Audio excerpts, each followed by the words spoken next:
Viewers welcome back in program जी। Doctor साहब सियासी इशू ते जो लिखतां जो साडे दर्शकां दी आईयां सी उन्हां तो बाद असीं हुण साझा करांगे अज दा विचार। जी डॉक्टर साहब की कहना चाहोगे तुसीं? देखो गल ये साल 1986 ਜਾਂ 87 ਦੀ ਹੈ जी। ਇਹ ਉਹ ਪੀਰੀਅਡ ਸੀ ਕਿ ਪੰਜਾਬ ਦੇ ਵਿੱਚ ਖਾਲਿਸਤਾਨ ਲਹਿਰ ਪੂਰੇ ਜ਼ੋਰਾਂ ਦੇ ਨਾਲ ਸੀ।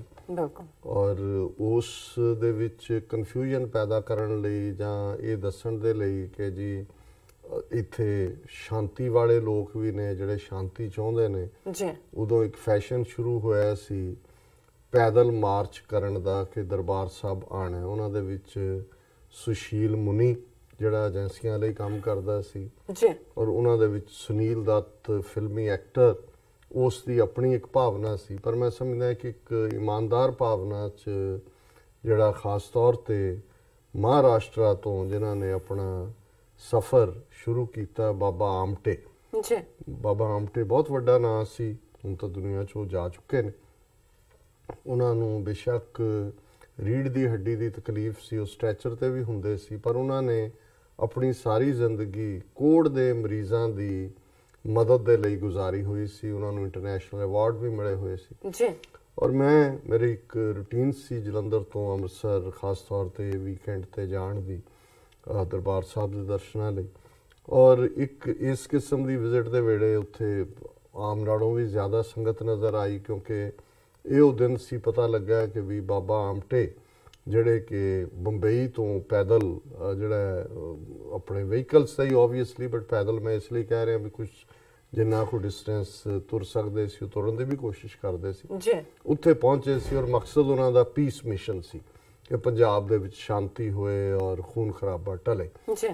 ਕੁਦਰਤੀ ਉਹਨਾਂ ਦੇ ਨਾਲ ਅਕਾਲ ਤਖਤ ਸਾਹਿਬ ਦੇ ਸਾਹਮਣੇ ਹੀ ਮੈਂ ਭੀੜ ਨੂੰ ਚੀਰਦਾ ਉਹਨਾਂ ਤੱਕ ਪਹੁੰਚ ਗਿਆ ਔਰ ਉਹ ਗੱਲਬਾਤ ਕਰ ਰਹੇ ਸੀ। ਉਹਨਾਂ ਦੇ ਨਾਲ ਕੋਈ ਹੋਰ ਇੱਕ ਦੋ ਸੱਜਣ ਸਨ ਔਰ ਮੈਨੂੰ ਮੌਕਾ ਬਣ ਗਿਆ ਉਹਨਾਂ ਦੇ ਨਾਲ ਗੱਲਬਾਤ ਦਾ। जी। ਉਹਨਾਂ ਨੇ ਜਿਹੜਾ ਮੈਂ ਉਹਨਾਂ ਨੂੰ ਪੁੱਛਿਆ, ਕਿਉਂਕਿ ਮੈਨੂੰ ਤਾਂ ਪਤਾ ਸੀ ਕਿ ਵੀ ਇਹ ਸਾਰੇ ਪੀਸ ਮਾਰਚ ਹੁਣ ਇਹ ਸਾਡੀ ਜਿਹੜੀ ਲਹਿਰ ਇੱਥੇ ਖੜੀ ਹੈ ਇਹਨੂੰ ਕਿਤੇ ਨਾ ਕਿਤੇ ਹੋਰ ਪਾਸੇ ਲਿਜਾਣ ਲਈ ਨੇ। ਮੈਂ ਉਹਨਾਂ ਨੂੰ ਕਿਹਾ ਜੀ ਤੁਸੀਂ ਆਏ ਹੋ ਔਰ ਇਹ ਸਾਰੀ ਯਾਤਰਾ ਵੀ ਕੀਤੀ ਹੈ, ਤੁਹਾਨੂੰ ਕੀ ਲੱਗਾ ਵੀ ਪੰਜਾਬ ਦੀ ਸਮੱਸਿਆ ਕੀ ਹੈ? जी। ਉਹਨਾਂ ਨੇ ਜਿਹੜਾ ਮਰਾਠੀ ਐਕਸੈਂਟ 'ਚ ਹਿੰਦੀ ਬੋਲਦੇ ਆ ਕਿਹਾ ਕਿ ਜੀ पंजाबी सूबा बना और राजधानी बाहर रही और पानियों पे उनका हक था वो नहीं मिला। मैं कहा जी ये तो बीमारी के सिम्टम ने। कहने लगे नहीं, सिखों को ये महसूस नहीं करवाया गया कि वो बराबर के हैं और उनका। मैं कहा जी ये भी सिम्टम है। ਜਦੋਂ 3-4 ਵਾਰ ਇਸ ਕਿਸਮ ਦਾ ਉਹਨਾਂ ਨੇ ਅਨੰਦਪੁਰ ਦੇ ਮਥੇ ਦੀ ਗੱਲ ਕੀਤੀ, ਮੈਂ ਕਿਹਾ ਜੀ ਇਹ ਵੀ ਇੱਕ ਹੱਲ ਵੱਲ ਇਸ਼ਾਰਾ ਹੈ, ਪਰ ਇਹ ਬਿਮਾਰੀ ਨਹੀਂ ਹੈ, ਬਿਮਾਰੀ ਦਾ ਨਹੀਂ ਹੈ ਅਸਲੀ। ਤੇ ਉਹ ਥੋੜੇ ਜਿਹੇ ਖਿੱਝ ਗਿਆ, ਮੈਨੂੰ ਕਹਿੰਦਾ ਫਿਰ ਤੁਮ ਹੀ ਬਤਾਓ ਕਿਆ ਬਿਮਾਰੀ ਹੈ। ਤੇ ਮੈਂ ਕਿਹਾ ਜੀ ਜੇ ਮੈਂ ਆਪਣੀ ਜ਼ਬਾਨੀ ਦੱਸਿਆ ਤੇ ਤੁਸੀਂ ਕਹੋਗੇ ਕਿ ਵੀ ਸਿੱਖ ਹੋਣ ਦੇ ਨਾਤੇ ਮੈਂ ਬਾਇਸਡ ਹਾਂ। ਮੈਂ ਕਿਹਾ ਤੁਹਾਡੇ ਮਹਾਰਾਸ਼ਟਰ ਦੇ ਇੱਕ ਬਹੁਤ ਵੱਡੇ ਸੰਤ ਹੋਏ ਨੇ, ਸੰਤ ਨਾਮਦੇਵ, ਜਿਨ੍ਹਾਂ ਦੀ ਬਾਣੀ ਜਿਨ੍ਹਾਂ ਦਾ ਕਲਾਮ ਗੁਰੂ ਗ੍ਰੰਥ ਸਾਹਿਬ ਦਾ। ਕਹਿੰਦਾ ਹਾਂ ਮੁਝੇ ਮਾਲੂਮ ਹੈ ਨਾਮਦੇਵ ਜੀ ਕੀ ਬਾਣੀ। ਮੈਂ ਕਿਹਾ ਜੀ ਉਹਨਾਂ ਨੇ ਬਿਮਾਰੀ ਦੱਸੀ ਹੋਈ ਹੈ ਕੀ ਹੈ? ਉਹਨਾਂ ਨੇ ਕਿਹਾ ਪੁੱਛਿਆ, ਕਹਿੰਦੇ ਕਿਆ ਬਿਮਾਰੀ ਬਤਾਈ ਹੈ?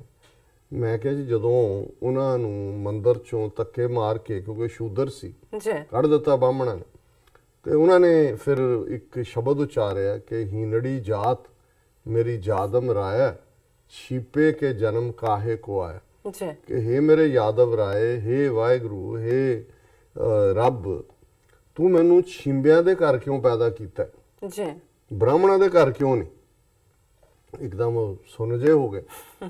ਤੇ ਮੈਂ ਕਿਹਾ ਜੀ ਬਿਮਾਰੀ ਇਹ ਹੈ ਜਿਹੜੀ ਬ੍ਰਾਹਮਣਵਾਦ ਹੈ, ਜਿਹੜੀ ਇਨਸਾਨ ਨੂੰ ਇਨਸਾਨ ਨਹੀਂ ਸਮਝਦੀ, ਜਿਨ੍ਹਾਂ ਨੇ ਬਾਕੀ ਸਭ ਨੂੰ ਦੁਬੈਲ ਬਣਾਇਆ ਹੋਇਆ।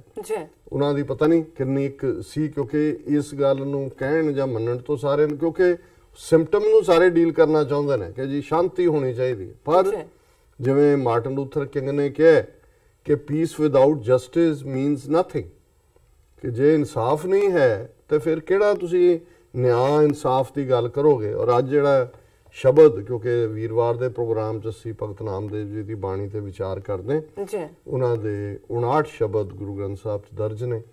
ਅੱਜ 43ਵਾਂ ਸ਼ਬਦ ਜਿਹੜਾ ਕਿ ਭੈਰੋ ਬਾਣੀ ਚੱਲ ਰਹੀ ਹੈ ਉਸ ਦਾ ਹਿੱਸਾ ਹੈ। ਔਰ ਇਸ ਸ਼ਬਦ ਦੇ ਵਿੱਚ ਬ੍ਰਾਹਮਣਵਾਦ ਦੀ ਬਿਮਾਰੀ ਨੂੰ ਆਇਡੈਂਟੀਫਾਈ ਕੀਤਾ ਹੋਇਆ ਜੀ। ਔਰ ਇਸ ਦੇ ਨਾਲ ਇੱਕ ਪਾਸੇ ਕਰਮਕਾਂਡੀ ਬ੍ਰਾਹਮਣਵਾਦ ਹੈ, ਦੂਸਰੇ ਪਾਸੇ ਨਿਰੋਲ ਪਿਆਰ ਹੈ ਜੀ। ਔਰ ਉਹ ਰੱਬ ਦੇ ਨਾਲ ਮੁਹੱਬਤ, ਸੱਚੀ ਮੁਹੱਬਤ। ਬੇਸ਼ੱਕ ਅੱਜ ਦੁਨੀਆ ਭਰ 'ਚ ਵੈਲੈਂਟਾਈਨ ਡੇ ਦੇ ਨਾਂ ਥੱਲੇ ਕਈ ਕੁਝ ਚੱਲ ਰਿਹਾ ਹੈ, ਬੜੀਆਂ ਸੇਲਸ ਕਮਰਸ਼ੀਅਲ ਹੋ ਰਹੀਆਂ ਨੇ, ਬੜਾ ਕੁਝ ਦੂਸਰਾ ਹੋ ਰਿਹਾ। ਪਰ ਮੈਂ ਜੇ ਇੱਕ ਲਾਈਨ 'ਚ ਕਹਿਣਾ ਹੋਏ, ਜਿਵੇਂ ਜਿਹੜੇ ਪਠਾਣੇ ਖਾਨ ਪਾਕਿਸਤਾਨ ਦੇ ਬਹੁਤ ਵੱਡੇ ਜਿਹੜੇ ਨੇ ਉਹ ਸੂਫੀ ਗਾਇਕ ਹੋਏ ਨੇ, ਉਹਨਾਂ ਦੀ ਇੱਕ ਗਾਇਕੀ ਦੇ ਵਿੱਚ ਉਹ ਸੱਸੀ ਤੇ ਪੁੰਨੂ ਦੇ ਕਿੱਸੇ ਨੂੰ ਬਿਆਨਦੇ ਆ ਕਿ ਵੀ ਸੱਸੀ ਸ਼ਿਕਾਇਤ ਕਰਦੀ ਹੈ ਘੜੇ ਨੂੰ ਕਿ ਵੀ ਤੂੰ ਧੋਖਾ ਕੀਤਾ ਮੇਰੇ ਨਾਲ, ਮੈਂ ਤੇਰੇ ਕਰਕੇ ਡੁੱਬ ਰਹੀ ਹਾਂ। ਤੇ ਉਹ ਉਹਨੂੰ ਕਹਿੰਦਾ ਹੈ ਕਿ ਵੀ ਘੜਾ ਉਹਨੂੰ ਕਹਿੰਦਾ ਕਿ ਨਹੀਂ, ਮੇਰਾ ਨਹੀਂ ਕਸੂਰ, ਕਿਉਂਕਿ ਮੈਂ ਉਹ ਹੈ ਕਿ ਜਿਹੜਾ ਇਸ਼ਕ ਦੀ ਅੱਗ ਵਿੱਚ ਸੜਿਆ ਨਹੀਂ, ਕਿਉਂਕਿ ਮੈਂ ਤਾਂ ਉਸ ਅੱਗ ਚੋਂ ਨਿਕਲੇ। ਕੱਚੇ ਤਾਂ ਪੱਕੇ ਘੜੇ 'ਚ ਹੀ ਹੁੰਦਾ ਕੁਮਾਰ, ਜਦੋਂ ਭੱਠੀ ਨੂੰ ਧਾ ਦਿੰਦਾ ਹੈ, ਜੇ ਉਹ ਅੱਗ ਨਹੀਂ ਹੈ ਤੇ ਉਹ ਕੱਚਾ ਹੀ ਰਹਿੰਦਾ ਤੇ ਪੱਕਦਾ ਉਹਦੇ ਨਾਲ ਹੀ ਹੈ। ਸੋ ਮੈਂ ਸਮਝਦਾ ਵੀ ਜਿਹੜਾ ਇਸ਼ਕ ਹਕੀਕੀ ਹੈ, ਜਿਹੜੀ ਰੱਬ ਦੀ ਯਾਦ ਹੈ, ਔਰ ਉਹੀ ਤੁਹਾਨੂੰ ਜੇ ਉਹਦਾ ਤੁਸੀਂ ਪੱਲਾ ਫੜਿਆ ਹੋਇਆ ਤੇ ਫਿਰ ਦੁਨੀਆ ਦੇ ਵਿੱਚ ਕੋਈ ਚੈਲੰਜ ਤੁਹਾਡੇ ਲਈ ਵੱਡਾ ਚੈਲੰਜ ਨਹੀਂ ਹੈ। ਔਰ ਭਗਤ ਨਾਮਦੇਵ ਜੀ ਦਾ ਜਿਹੜਾ ਵਾਕਿਆ ਹੈ ਕਿ ਹਸਤ ਖੇਲਤ ਤੇਰੇ ਦਿਓਰੇ ਆਇਆ, ਭਗਤ ਕਰਤ ਨਾਮਾ ਪਕੜ ਉਠਾਇਆ, ਹੀਨੜੀ ਜਾਤ ਮੇਰੀ ਜਾਦਮ ਰਾਇਆ, ਛੀਪੇ ਕੇ ਜਨਮ ਕਾਹੇ ਕੋ ਆਇਆ। ਰਹਾਓ ਦੀ ਪੰਕਤੀ ਇਹ ਹੀ ਹੈ ਕਿ ਹੇ ਮੇਰੇ ਵਾਹਿਗੁਰੂ, ਮੈਨੂੰ ਛੀਂਬਿਆਂ ਦੇ ਘਰ 'ਚ ਕਿਉਂ ਪੈਦਾ ਕੀਤਾ, ਬ੍ਰਾਹਮਣਾਂ ਦੇ ਘਰ 'ਚ ਕਿਉਂ ਨਹੀਂ। ਔਰ ਇਹ ਵਾਕਿਆ ਇਸ ਦਾ ਹੈ ਕਿ ਨਾਮਦੇਵ ਜਿਹੜੇ ਨੇ ਉਹ ਕਿਉਂਕਿ ਛੀਂਬੇ ਸਨ, ਸ਼ੂਦਰ ਸਨ, ਪਰ ਇੱਕ ਦਿਨ ਆਪਣੀ ਮੌਜ ਮਸਤੀ ਦੇ ਵਿੱਚ ਜਿਹੜਾ ਉਹਨਾਂ ਦੇ ਪੰਡੂਰਪੁਰ ਉਹਨਾਂ ਦਾ ਸੀ, ਉਸ ਮੰਦਰ ਚਲੇ ਗਏ। ਹੁਣ ਪਤਾ ਉੱਥੋਂ ਦੇ ਰਹਿਣ ਵਾਲੇ ਸੀ ਛੀਂਬੇ, ਪਤਾ ਸੀ, ਪੰਡਤਾਂ ਨੇ ਦੇਖਿਆ ਵੀ ਇਹ ਸ਼ੂਦਰ ਕਿੱਥੋਂ ਵੜ ਗਿਆ, ਉਹਨਾਂ ਨੇ ਫੜ ਕੇ ਬਾਂਹ ਤੋਂ ਧੱਕੇ ਮਾਰ ਕੇ ਬਾਹਰ ਕੱਢਤਾ। ਹਸਤ ਖੇਲਤ ਤੇਰੇ ਦਿਓਰੇ ਆਇਆ, ਕਿ ਨਾਮਦੇਵ ਹੱਸਦਿਆਂ ਖੇਡਦਿਆਂ ਮੰਦਰ 'ਚ ਆਏ ਔਰ ਭਗਤ ਕਰਤ ਨਾਮਾ ਪਕੜ ਉਠਾਇਆ। ਉਹ ਅੰਦਰ ਬੈਠ ਕੇ ਬੰਦਗੀ ਕਰਨ ਲੱਗਿਆ, ਪੰਡਤਾਂ ਨੇ ਚੁੱਕ ਕੇ ਬਾਹਰ ਮਾਰਿਆ। ਫਿਰ ਉਹ ਕਹਿੰਦੇ ਨੇ ਹੀਨੜੀ ਜਾਤ ਮੇਰੀ ਜਾਦਮ ਰਾਇਆ, ਛੀਪੇ ਕੇ ਜਨਮ ਕਾਹੇ ਕੋ ਆਇਆ, ਮੈਨੂੰ ਕਿਉਂ ਛੀਂਬਿਆਂ ਦੇ ਘਰ ਪੈਦਾ ਕੀਤਾ। ਲੈ ਕਮਲੀ ਚਲਿਓ ਪਲਟਾਏ, ਦਿਓਰੇ ਪਾਛੈ ਬੈਠਾ ਜਾਏ, ਜਿਉਂ ਜਿਉਂ ਨਾਮਾ ਹਰ ਗੁਣ ਉਚਰੇ, ਭਗਤ ਜਨਾ ਕੋ ਦਿਓਰਾ ਫਿਰੇ। ਨਾਮਦੇਵ ਉੱਠੇ, ਉਹਨਾਂ ਨੇ ਆਪਣੀ ਕੰਬਲੀ ਲਪੇਟੀ ਔਰ ਮੰਦਰ ਦੇ ਪਛਵਾੜੇ ਦੇ ਵਿੱਚ ਜਾ ਕੇ ਬੈਠ ਕੇ, ਯਾਨੀ ਉਹਨਾਂ ਦੀ ਜਿਹੜੀ ਹਦੂਦ ਹੈ ਮੰਦਰ ਦੀ, ਉਸ ਤੋਂ ਬਾਹਰ ਨਿਕਲ ਗਏ।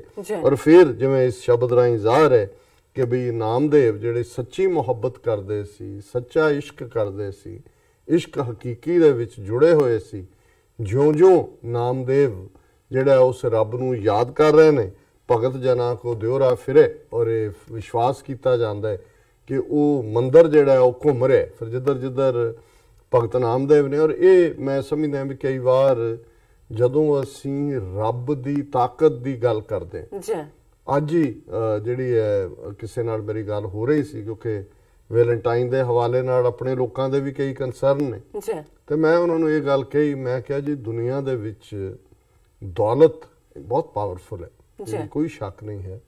ਔਰ ਅਕਸਰ ਇਹ ਸ਼ੇਅਰ ਜਿਹੜਾ ਮੈਂ ਕੋਟ ਕਰਦਾ ਕਿ ਵੀ ਐ ਜ਼ਰ तू खुदा तो नहीं वाह लेकिन वाह खुदा खुदा से कम भी नहीं, क्या पैसे तू रब तो नहीं पर रब दी सौ रब तो घट भी नहीं। पर मैं क्या भी एक चीज इस जर तो भी पावरफुल है जिन्हों जर खरीद नहीं सकता, तो वो कहता कि मैं क्या जी मुहब्बत इश्क हकीकी। और ये जेडे फकीर जेडे भगत जन ਜਿਹੜੇ ਰੱਬ ਦੇ ਬੰਦੇ, ਫਕੀਰ ਕੋਈ ਮੰਗਤੇ ਨੂੰ ਨਹੀਂ ਕਹਿੰਦੇ, ਫਕੀਰ ਜੁੜਿਆ ਹੋਇਆ ਬਿਲਕੁਲ, ਜਿਹਨੂੰ ਕੋਈ ਪਰਵਾਹ ਨਹੀਂ ਹੈ, ਜਿਨ੍ਹਾਂ ਦੀਆਂ ਬਾਦਸ਼ਾਹੀਆਂ ਜਿਨ੍ਹਾਂ ਦੇ ਸਾਹਮਣੇ ਆ ਕੇ ਜਿਹੜੀਆਂ ਨੇ ਉਹ ਝੁਕਦੀਆਂ ਨੇ, ਉਹ ਦੇਖਦੇ ਵੀ ਨਹੀਂ। ਔਰ ਜਿਵੇਂ ਉਹਦੇ ਸਿਕੰਦਰ ਦੇ ਹਵਾਲੇ ਨਾਲ ਆਂਦਾ ਹੈ ਕਿ ਵੀ ਜਦੋਂ ਉਹ ਆਇਆ ਬਿਆਸ ਤੱਕ ਪਹੁੰਚ ਗਿਆ, ਪਹਾੜੀਆਂ ਵੱਲ ਤੁਰ ਗਿਆ, ਉਹਨੂੰ ਪਤਾ ਲੱਗਿਆ ਵੀ ਇੱਥੇ ਇੱਕ ਨੰਗਾ ਜਿਹਾ ਬੰਦਾ ਹੈ, ਫਕੀਰ ਹੈ, ਬੜਾ ਰੱਬ ਨਾਲ ਪਹੁੰਚਿਆ ਹੋਇਆ। ਤੇ ਕਿਉਂਕਿ ਇਹ ਜਿਹੜੇ ਗ੍ਰੀਕ ਸਨ, ਇਹਨਾਂ ਨੂੰ ਸੀ ਥੋੜਾ ਬਹੁਤ ਫਿਲਾਸਫੀ ਦਾ ਵੀ, ਮਿਸਟਿਸਿਜ਼ਮ ਦਾ ਵੀ, ਰਹੱਸਵਾਦ ਦਾ ਵੀ। ਉਹ ਜਾ ਕੇ ਖਲੋ ਗਿਆ ਔਰ ਉਹ ਬਾਹਰ ਧੁੱਪੇ ਪੱਥਰ ਦੇ ਉੱਤੇ ਬੈਠਾ ਸੀ, ਵੱਡੀ ਇੱਕ ਚਟਾਨ ਦੇ ਉੱਤੇ, ਉਹਦਾ ਦੁਪਾਸ਼ੀਆ ਵੀ ਨਾਲ ਸੀ। ਤੇ ਉਹ ਉਹਨੂੰ ਦੁਪਾਸ਼ੀਆ ਰਾਹੀਂ ਕਹਿੰਦਾ ਵੀ ਉਹਨੂੰ ਕਹਿ ਫਕੀਰ ਨੂੰ ਕਿ ਵੀ ਜਿਹਨੇ ਅੱਧੀ ਦੁਨੀਆ ਫਤਿਹ ਕਰ ਲਈ ਹੈ, ਉਹ ਸਿਕੰਦਰ, ਉਹ ਤੈਨੂੰ ਮਿਲਣ ਆਇਆ, ਤੇ ਇਹਨੂੰ ਕਹੋ ਵੀ ਮੰਗ ਕੁਛ। ਤੇ ਉਹਨੂੰ ਕਿਹਾ ਉਹਦੀ ਜ਼ਬਾਨ ਦੇ ਵਿੱਚ, ਉਹਨੇ ਕਿਹਾ ਕਿ ਵੀ ਉਹ ਫਕੀਰ ਕਹਿੰਦਾ ਵੀ ਇਹਨੂੰ ਕਹਿ ਵੀ ਪਾਸੇ ਹੋ ਜਾ, ਜਿਹੜੀ ਰੱਬ ਵੱਲੋਂ ਭੇਜੀ ਧੁੱਪ ਆ ਰਹੀ ਹੈ ਨਾ, ਘੱਟੋ ਘੱਟ ਉਹ ਤਾਂ ਨਾ ਰੋਕ। ਇਹ ਹੈ ਫਕੀਰੀ। ਜਦੋਂ ਮੈਂ ਇਹ ਕਹਿੰਦਾ ਹੈ ਕਿ ਵੀ ਜਿਹੜੀ ਸਭ ਤੋਂ ਵੱਡੀ ਤਾਕਤ ਪਿਆਰ ਹੈ, ਦੁਨੀਆ ਕ੍ਰੀਏਟ ਹੀ ਪਿਆਰ ਦੇ ਵਿੱਚ ਹੋਈ, ਔਰ ਇਹੀ ਬੇਸ਼ੱਕ ਅੱਜ ਇਸ਼ਕ ਮਿਜ਼ਾਜੀ ਦੇ ਵਿੱਚ ਬਹੁਤ ਸਾਰੀ ਦੁਨੀਆ ਜਿਹੜੀ ਹੈ ਉਹ ਖੱਜਲ ਜਾਂ ਖੁਆਰ ਹੁੰਦੀ ਹੈ, ਪਰ ਮੈਂ ਕਈ ਵਾਰ ਦੇਖਦਾ ਕਿ ਵੀ ਈਵਨ ਵਾਰਿਸ ਸ਼ਾਹ ਨੇ ਵੀ ਜਦੋਂ ਹੀਰ ਲਿਖੀ ਤੇ ਉਹਨੇ ਸਭ ਤੋਂ ਪਹਿਲਾਂ ਉਹਨੇ ਕਿਹਾ ਕਿ ਇਸ਼ਕ ਕੀਤਾ ਹੀ ਜੱਗ ਦਾ ਮੂਲ ਮੀਆਂ, ਕਿ ਜਿਹੜਾ ਇਸ਼ਕ ਹੈ, ਪਿਆਰ ਹੈ, ਉਹ ਮੂਲ ਹੈ, ਔਰ ਪਹਿਲਾਂ ਰੱਬ ਨੇ ਖੁਦ ਇਸ਼ਕ ਕੀਤਾ। ਔਰ ਵਾਰਿਸ ਸ਼ਾਹ ਕਹਿੰਦੇ ਨੇ ਕਿ ਵੀ ਨਬੀ ਜਿਹੜੇ ਨੇ, ਰਸੂਲ, ਉਹ ਜਿਹੜੇ ਨੇ ਮਸ਼ੂਕ ਨੇ, ਔਰ ਇਹ ਹੈ ਇੱਥੋਂ ਸ਼ੁਰੂਆਤ ਹੁੰਦੀ ਹੈ। ਸੋ ਮੈਂ ਸਮਝਦਾ ਵੀ ਜਦੋਂ ਅਸੀਂ ਰੀਅਲ ਜ਼ਿੰਦਗੀ ਦੇ ਵਿੱਚ ਦੇਖਦੇ ਹਾਂ, ਜਿੱਥੇ ਭਗਤ ਨਾਮਦੇਵ ਜੀ ਨੇ ਐਨਮੀ ਆਇਡੈਂਟੀਫਾਈ ਕੀਤਾ ਕਿ ਬ੍ਰਾਹਮਣਵਾਦ ਹੈ, ਉੱਥੇ ਨਾਲ ਹੀ ਨਾਲ ਉਹਨਾਂ ਨੇ ਇਹ ਕਿਹਾ ਕਿ ਜਿਉਂ-ਜਿਉਂ ਨਾਮਾ ਹਰ ਗੁਣ ਉਚਰੇ, ਰੱਬ ਦੀ ਯਾਦ ਦੇ ਵਿੱਚ ਜੁੜਨਾ। ਜਦੋਂ ਫਿਰ ਰੱਬ ਦੀ ਮੁਹੱਬਤ ਹੁੰਦੀ ਹੈ, ਫਿਰ ਰੱਬ ਨੂੰ ਦਿਓਰੇ ਫੇਰਨੇ ਪੈ ਜਾਣ, ਹੇਠਲੀ ਉੱਤੇ ਕਰਨੀ ਪੈ ਜਾਏ, ਮੇਰੀ ਬਾਂਦੀ ਭਗਤ ਛੁਡਾਵੇ, ਬਾਂਦੇ ਭਗਤ ਨਾ ਛੂਟੇ ਮੋਹੇ। ਸੋ ਇਹ ਅੱਜ ਦਾ ਵਿਚਾਰ ਜੀ। ਡਾਕਟਰ ਸਾਹਿਬ ਤੁਹਾਡਾ ਬਹੁਤ ਬਹੁਤ ਸ਼ੁਕਰੀਆ, ਤੁਸੀਂ ਅੱਜ ਦੇ ਐਮ ਇਸ਼ੂ ਤੇ ਅੱਜ ਦਾ ਵਿਚਾਰ ਸਾਡੇ ਦਰਸ਼ਕਾਂ ਨਾਲ ਸਾਂਝਾ ਕੀਤਾ। ਇਸ ਆਪਣੇ ਵਿਊਜ਼ ਕੋਲ ਨੇ ਇਜਾਜ਼ਤ। ਵਿਊਅਰਸ ਤੁਹਾਡਾ ਬਹੁਤ ਬਹੁਤ ਸ਼ੁਕਰੀਆ, ਤੁਸੀਂ ਆਪਣੇ ਕੀਮਤੀ ਸਮੇਂ ਵਿੱਚੋਂ ਸਮਾਂ ਕੱਢ ਕੇ ਸਾਨੂੰ ਆਪਣੇ ਰਾਏ ਤੇ ਸੁਝਾਅ ਭੇਜੇ ਨੇ, ਤਾਂ ਭੇਜਦੇ ਰਹਿਣਾ ਸਾਡੇ ਇਸ ਪਤੇ ਤੇ sos@tv84.tv ਤੇ ਅਸੀਂ ਆਪਣਾ ਪ੍ਰੋਗਰਾਮ ਲੈ ਕੇ ਫਿਰ ਦੁਬਾਰਾ ਹਾਜ਼ਰ ਹੋਵਾਂਗੇ। ਤਦ ਤੱਕ ਲਈ ਮੈਨੂੰ ਤੇ ਆਪਣਾ ਸੁਣਾ ਗਿਆ ਦਿਓ। ਦੇਖਦੇ ਰਹੋ TV84, ਬੁਲਾ ਦਿਓ ਫਤਿਹ। ਵਾਹਿਗੁਰੂ ਜੀ ਕਾ ਖਾਲਸਾ, ਵਾਹਿਗੁਰੂ ਜੀ ਕੀ ਫਤਿਹ।